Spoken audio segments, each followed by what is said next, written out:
growing blessing, happy Sunday, selamat hari Minggu dan jangan lupa untuk beribadah. Dan renungan hari ini bertemakan Finding Your Way Back to God. Karena kenapa? Karena banyak juga anak muda sekarang tuh yang ngerasa bahwa ketika mereka melakukan sebuah dosa atau sudah merasa kehilangan kasih Tuhan, mereka tuh berpikir bahwa udah gak ada cara lagi atau jalan lagi untuk bisa kembali ke kasih karunia Tuhan. Dan di video kali ini, aku akan membagikan 5 poin gimana sih caranya supaya kita tuh bisa menyadari bahwa Tuhan adalah Tuhan yang setia dan selalu menunggu kita kembali kepadanya. Dan buat teman-teman yang ngerasa bahwa dosa yang kalian pernah lakuin itu adalah dosa yang terkelam dan gak pernah bisa diampuni, kalian salah. Selalu banyak cara dan jalan untuk bisa mengembalikan kalian ke keadaan seperti semula yang bukan berasal dari manusia dan dari dunia ini. Poin yang pertama adalah pasti ada yang lebih. Kenapa aku bilang pasti ada yang lebih? Di dunia ini tuh gak pernah ada yang namanya tuh batasan, gak pernah ada yang namanya tuh akhirnya. Selalu ada yang lebih lagi, dan lebih lagi. Dan setiap hal yang kita lakukan untuk menjadi tempat pelarian, itu ada sesuatu yang salah. Kenapa aku bisa bilang kayak gini? Kita boleh lihat, mungkin ada beberapa orang, teman-teman di sekitar kita, ketika mereka mengalami masalah atau pergumulan, biasa mereka tuh jarang banget untuk berdoa, atau dengan alasan mereka bilang mereka nggak bisa berdoa dengan perasaan yang masih merasa bersalah, merasa nggak layak, dan mereka mencari alasan dengan hal-hal yang di dunia ini. Mereka selalu mencari alasan untuk ke diskotik, mabuk-mabukan, atau main sama teman-teman dalam sebuah pergaulan yang kurang baik. Dan teman-teman, perlu kita ketahui bahwa hal kayak gitu tuh gak akan bisa bikin masalah kita hilang atau bikin masalah kita tuh jadi masalah yang beres gitu loh. Tapi satu hal yang harus kita ketahui adalah kita harus kembali kepada Tuhan. Mungkin kalian boleh bilang, orang-orang yang ada di mimbar, orang-orang yang sering bagiin firman Tuhan, mereka adalah orang-orang yang sukses dalam pergumulan imannya, orang-orang yang sukses dalam pertandingan imannya. Kalian juga salah dan keliru dalam hal itu. Kita sama-sama manusia, namun kita berbeda dalam sebuah perjalanan. Orang-orang yang kalian lihat mungkin mereka sukses dalam pertandingan imannya, sesungguhnya mereka dan kita adalah orang-orang yang sama yang membutuhkan kasih karunia dari Tuhan itu sendiri. Dan poin yang kedua adalah kuasa dari kegagalan. Kenapa aku bilang kayak gini?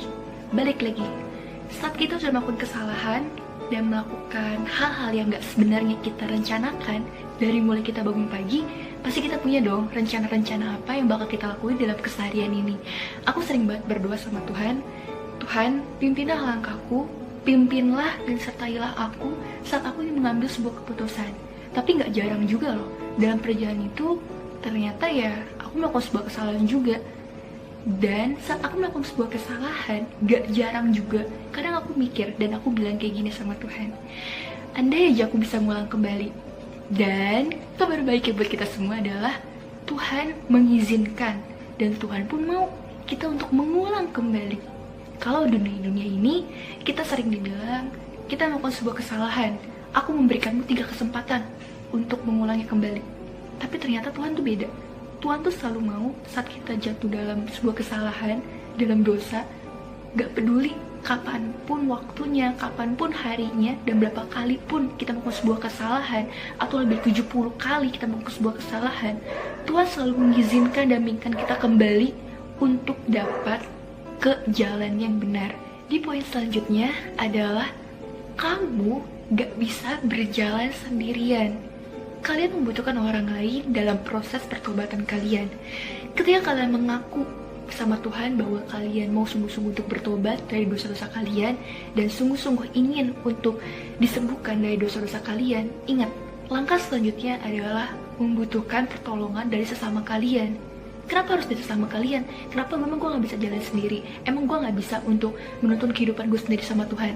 Teman-teman, rendah hati, murah hati, dan membutuhkan sesama untuk menolong kalian adalah langkah selanjutnya untuk benar-benar membuktikan bahwa kalian mau untuk bertobat dan kembali ke jalan Tuhan. Ketika kalian dalam sebuah dosa, dalam sebuah perjalanan yang salah, artinya adalah kalian tuh nyasar, kalian tuh gak tahu gimana seharusnya kalian tinggal, kalian tuh udah lupa arah, rumah gue tuh di mana sebenarnya. Dan itu sebabnya kenapa dibilang kalian berada di jalan yang salah. Dan ketika kalian bertobat dan kalian nyasar, kalian membutuhkan seorang petunjuk jalan dan tepat dan benar untuk benar-benar bisa menuntun arah kalian ke jalannya Tuhan. Oke, kalau kalian emang bilang gue punya cara gue sendiri untuk bisa benar-benar balik ke arahnya Tuhan, jalannya Tuhan, dan gue bisa mendengar suara Tuhan, itu bagus teman-teman. Tapi kita membutuhkan penolong lain. Kita membutuhkan seseorang, komunitas, grup, atau orang-orang yang terdekat sama kita untuk menuntun kita ke jalan yang benar. Gak peduli teman-teman, mau seberapa hebat kita mendengar suara Tuhan, ketika kita tahu kita salah, kita membutuhkan pertobatan pertolongan Tuhan, biarkanlah Tuhan melakukan kuasanya, memberikan kuasanya kepada kita, pertolongannya kepada kita untuk menuntun kita dengan cara apapun, salah satunya melalui teman-teman kita. Hari ini bisa jadi hari terbaik kalian untuk kalian benar-benar memutuskan kalian akan kembali dan bertobat kepada Tuhan. Gak peduli seberapa buruk masa lalu kalian, langkah-langkah dan apapun yang kalian udah ambil masa lalu kalian, Tuhan gak pernah peduli akan itu. Yang Tuhan peduli dan Tuhan mau adalah kembali kepada jalan Tuhan. Di poin yang keempat adalah Tuhan sangat mencintai dan mengasihi kalian. Teman-teman, mungkin ada di beberapa titik kita akan menyadari dalam kehidupan ini kalau kita tuh emang gak layak untuk menerima segala sesuatu yang Tuhan kasih. Kita merasa gak layak karena kita merasa kita berdosa. Kita merasa gak layak karena emang kita merasa ya gue nothing gitu loh, gue bukan siapa-siapa. Kenapa gue bisa terima kebaikan Tuhan sebegitu mewahnya? Teman-teman, apa yang Tuhan pikirkan itu berbeda sama apa yang kita pikirkan.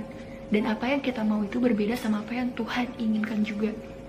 Mungkin masa lalu kita sering berteriak di telinga kita, kamu gak layak, kamu gak pantas, dan kamu tuh gak berhak untuk menerima kesempatan kedua, dan kamu tuh emang bukan siapa-siapa di dunia ini. Tapi teman-teman, masa lalumu, kegagalanmu, hal-hal atau apapun yang membuat kalian merasa berdosa, itu gak akan pernah bisa merubah identitas kalian. Kalian, kamu dan aku adalah apa yang Tuhan katakan tentang kita. Kita adalah anaknya. Jadi teman-teman, kalau kalian berhubungan sama Tuhan, janganlah selalu menganggap bahwa Tuhan itu adalah majikan dan kalian adalah bawahan.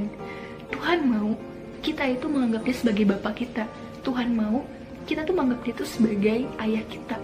Dan ketika kita sudah mengakui kita bersalah, kita mau bertobat, dan kita merasa emang gak layak dan mau kembali kepada jalannya Tuhan, masa lalu tuh bukan untuk kayak bilang ke Tuhan tuh kayak aku kecewa, aku merasa gagal dan merasa terpuruk dalam masa lalu kita. Pertobatan adalah langkah awal kita untuk benar-benar menyadari bahwa kita itu akan berubah. Kita bisa berubah dan dia akan diubahkan. Masa lalu kita, identitas lama kita itu akan diubahkan sama Tuhan dengan sendirinya ketika kita mau untuk merubah diri kita ke jalan yang benar. Kamu adalah apa yang Tuhan katakan tentang dirimu, bukan apa yang dunia katakan tentang dirimu. Dan kamu, aku adalah anak-anak Tuhan. Dan poin yang terakhir adalah ini baru namanya hidup. Pernah gak sih kalian tuh berpikir bahwa Tuhan pun punya mimpi untuk setiap kita? Pernah gak sih berpikir bahwa kenyataan dalam hidup ini tuh Tuhan tuh udah benar-benar keren banget ngebuat kita tuh sudah mikirin rupa, ngerancang semua kejadian yang mungkin menurut kita tuh kejadian yang memalukan, kejadian yang memilukan, kejadian yang menyedihkan. Tapi teman-teman, kita perlu sama-sama sadar nih bahwa Tuhan pun pribadi loh. Tuhan pun seorang manusia, 100% manusia yang memiliki hati dan perasaan. Gimana sih rasanya ketika Tuhan udah mengorbankan dirinya, cintanya buat kita, tapi kita menyayangkan gitu aja. Kita sering ngomong kalau misalnya kita dalam pacaran, kalau pacar kita tuh gak mengasihi kita, gak kontak kita sering marah. Tapi pernah gak sih kita berpikir kalau kita gak ngomongin Tuhan, apa yang bakal Tuhan rasain? Setiap hari, setiap saat Tuhan selalu nunggu di rumah doa kalian, entah di kamar tidur, di tempat makan, atau dimanapun bisa kalian berdoa. Dia tuh selalu nunggu, dan dia selalu berpikir, kapan ya kamu akan luangin waktu buat aku? Dan Tuhan pun pengen loh, kayak kita tuh membangun hubungan dan relasi lebih lagi sama dia. Tuhan punya mimpi sama kita. Tuhan mau mimpi yang Tuhan buat itu gak cuman kita rasain, tapi kita pun terlibat di dalamnya untuk benar-benar menjalankan proses mimpi itu dengan begitu baik. Dan apa yang kita pikir di dunia ini kita bisa lewatin, apa yang kita pikir kita tahu segala sesuatu tentang kehidupan kita, Tuhan tuh lebih tahu yang terbaik buat kita. Dan mimpi Tuhan yang selanjutnya adalah Tuhan mau dalam setiap resiko yang kita ambil, itu semua kita sadari bahwa itu tujuannya untuk mengasihi orang lain, merendahkan hati kita, dan menyadari bahwa Tuhan tuh terlebih dahulu mengasihi kita. Tuhan rela mati di kayu salib buat kita. Tuhan gak pernah give up untuk mencintai kita. Bahkan di saat kita memiliki satu alasan untuk meninggalkannya, Tuhan memiliki 1001 alasan untuk tetap bertahan di sisi kita. So teman-teman, buat kalian yang mungkin merasa bahwa gue udah putus asa, udah gak ada jalan keluar, percaya deh, selalu ada jalan keluar, selalu ada pintu-pintu yang akan dibukakan ketika kalian mau untuk jalan dan membuka pintu yang pertama dulu. Terus bertemu dengan Tuhan dan jadilah berkat. Happy Sunday and God bless you. Bye-bye.